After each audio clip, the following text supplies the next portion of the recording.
வழங்கிய அரசு கலைஞருடைய அரசு. அது மட்டுமல்ல, 1999ஆம் ஆண்டு கார்கில் போரின் போது அன்றைய பிரதமர் வாஜ்பாய் அவர்களிடம் 3 தவணைகளாக மொத்தம் 50 கோடி ரூபாய் வழங்கிய அரசும் முதல்வர் கலைஞருடைய அரசு தான். இந்தியாவை காக்க எங்களை நாங்கள் ஒப்படைத்துக் கொண்டவர்கள் என்பது தமிழ்நாட்டு மக்கள் நன்கு அறிவார்கள்.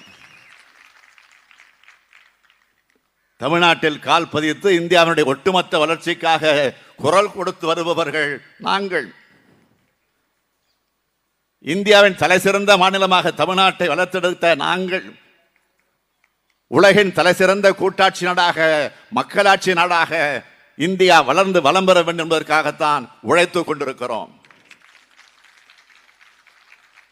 தமிழ்நாட்டுக்கு எந்த நன்மையும் செய்யாத உங்களுக்கு தமிழ்நாட்டு மக்களின் ஓட்டு மட்டும் வேண்டும்.